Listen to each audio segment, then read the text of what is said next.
Why does America call itself the land of the free but tell adults when they're allowed to buy tequila? And why do human brain interprets limited access as increased value, even if the item itself didn't change? In businesses, guess what? Now let's talk about the money. Because anytime laws affect products, there's economic energy underneath. Some people believe humans don't just follow laws. Humans adapt emotionally to systems. And after but then Sunday arrives and suddenly the government becomes your grandparent. No tequila for you. Put that vodka away. Give me that book. Society doesn't operate on purely logic. It operates on layered culture compromise. Different systems actually.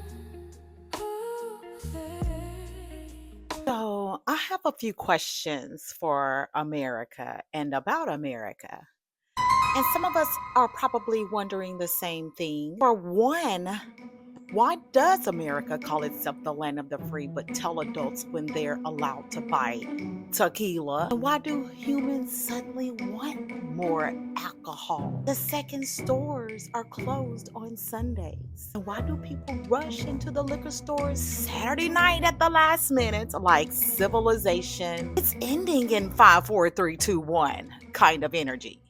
Think about that. Nobody says, like on a Tuesday morning, I need to go get me some tequila. I need to get this tequila before this store closes. But somehow Saturday at 8:53 p.m., people start moving through the liquor stores like emotional contestants on like a survival show or something. When you think about it, that's not random. That's psychology because this conversation it's not really about that alcohol. This is about control. This is about that scarcity, morality, religion, emotional conditioning, behavioral psychology, and how systems quietly shape human behavior without most people realizing it. And what's wild? Most people, when you really think about it, they don't even question it anymore. They just simply adapt. They just go like their mindset, just get to the liquor store before Sunday. Okay. But like society is preparing for impact. On this channel today, we are going to break down the hidden psychology behind culture, money, power, pressure, systems, and human behavior. This is control energy. And today, yes, we're talking about why certain states, not all states, and it's just a few at that. Okay, we're going to talk more about that. Certain states still shut liquor stores down on Sundays. And why that tiny inconvenience says way more about society than people think. Some of us have actually witnessed this. Saturday, 8:47 p.m. People moving through the liquor store like the building is about to implode. Somebody carrying Tito's, Crown Royal, 2 bottles of Stella Rosa, that hen, and unresolved emotional tension. All because they are closed on tomorrow. Now think about this psychologically. The restriction itself creates urgency, right? That's what's called scarcity psychology. You see, humans tend to want things more when there's limited access. And that's partly why limited edition shoes sell out. Luxury brands create wait lists. Restaurants say seasonal menu. And people suddenly become alcohol survivalists on Saturday nights. The human brain interprets limited access as increased value, even if the item itself didn't change. And businesses, guess what? They're banking on this. They know this. Governments know this. Systems know this. The restriction creates behavior, which is why some people buy more alcohol Saturday night than they would have bought all weekend long. That's fascinating. And the history is deeper than what people think. There are laws called blue laws, and they originally came from religious traditions tied to Christianity and the Sabbath. Back then, Sunday was supposed to be sacred, quiet, family oriented, church oriented, morally clean. I can kind of relate to this because I grew up in a small town that didn't even sell beer or wine. No spirits. So some states created laws limiting the alcohol sales. The laws limited the shopping, some laws limit entertainment, gambling, and certain types of labor. Now, here's the interesting part. Many people don't even really follow the original religious reasoning on today, but the laws, they stayed. That means society inherited behavioral systems from previous generations without fully reevaluating them. And you know what? That happens all the time. People inherit beliefs, fears, traditions, economic habits, gender roles, relationship expectations, work culture, without ever stopping to ask, wait, why are we even doing this? That's that control energy territory right there. Anybody ever feel like that America has a contradiction problem? Now here's where things get funny. America loves saying freedom, individual rights, personal choice. But then Sunday arrives and suddenly the government becomes your grandparent. No tequila for you. Put that vodka away. Give me that bullet before you shoot up the club. Okay, so now in some states, you actually can gamble, you can buy cigarettes, you can do the sports betting, destroy your credit score online if you want.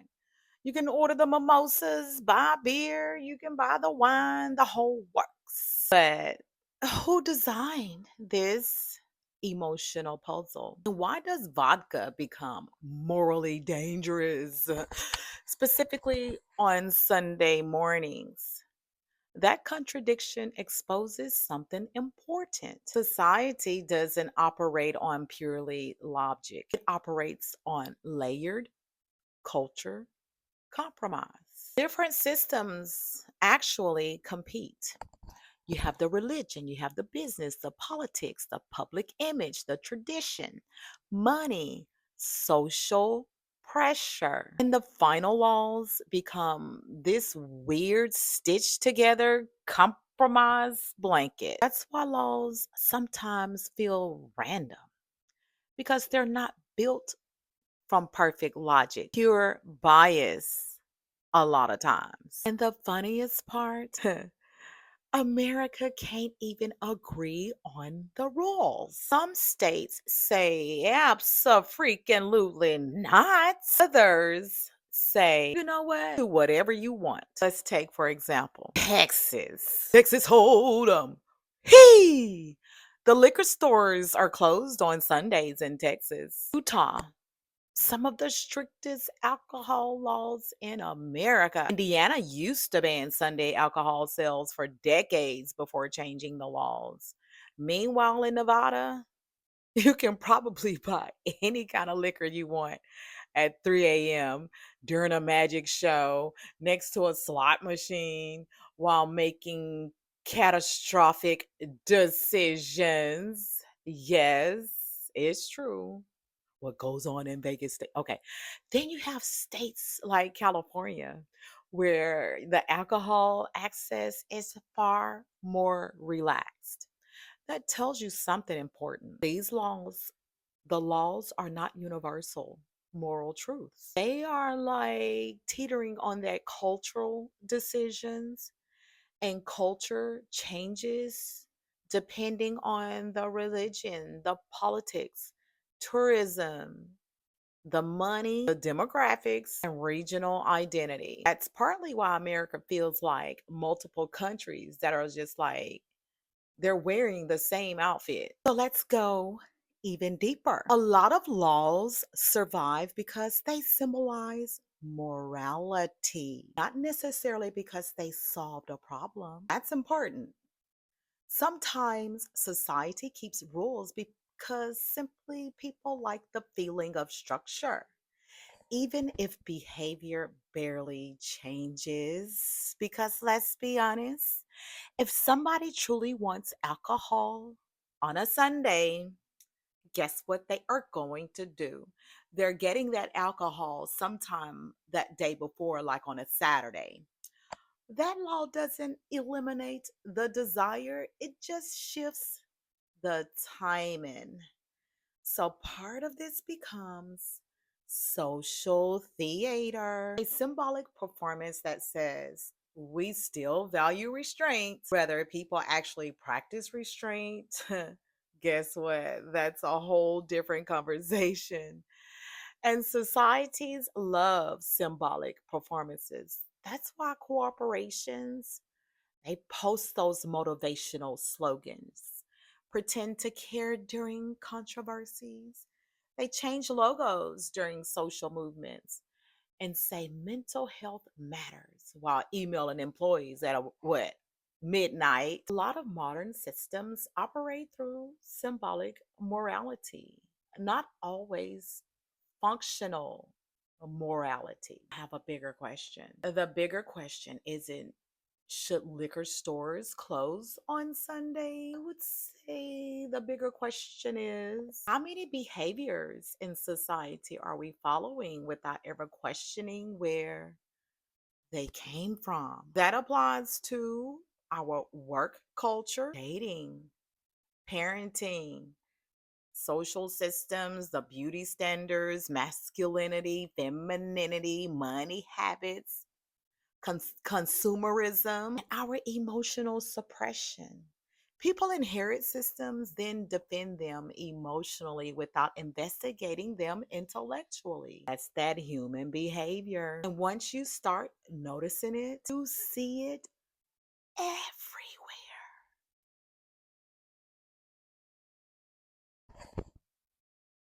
I'm starting to think that people only hate control when it directly affects them. This part gets uncomfortable.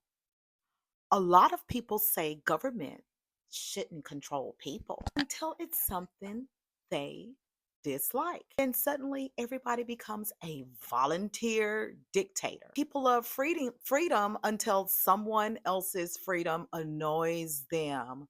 Then it becomes there should be a law. Shouldn't we do something about this? Because people shouldn't be allowed to do this. Somebody needs to stop. Humans constantly balance the freedom, safety, morality, disconnect, and that C word, control. That balance creates modern society. And alcohol becomes an emotional topic because people associate with addiction, trauma, partying, recklessness, family pain, violence, celebration, adulthood, stress, relief, sh- self medication. So the government regulating alcohol feels emotionally justified to a lot of people, even if the logic behind specific laws doesn't fully make sense anymore, outdated.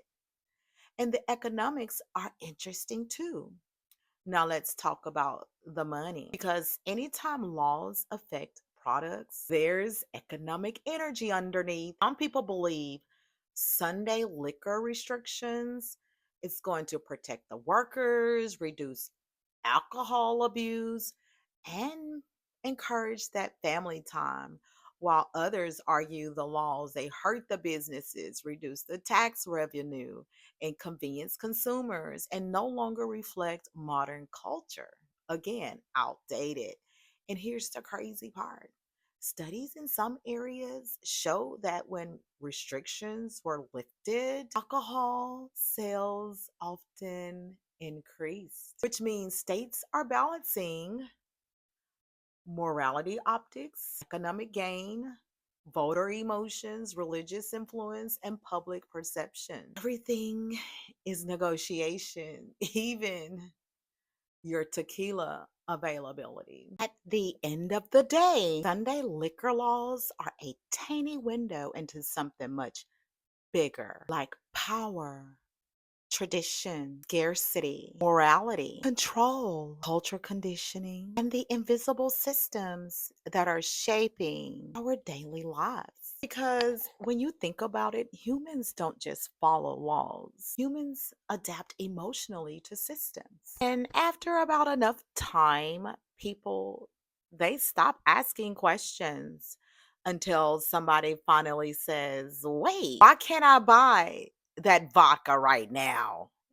And honestly, that question opens the door to understanding society itself. Let me ask you a question. I want to know your thoughts. What do you think about the Sunday liquor laws? Do you think the Sunday liquor laws are an outdated control system? Do you think it's a necessary structure? Do you think it's symbolic morality or just harmless tradition? And what's another societal rule people follow without questioning whether it came from a reputable type of organization or are they just following it? Because the comment section is this one I want to hear from. I want to hear from the philosophers. I want to hear from the church mothers, the economic specialists, the angry tequila enthusiasts. And at least I want to see some people type it in all caps, but respectfully.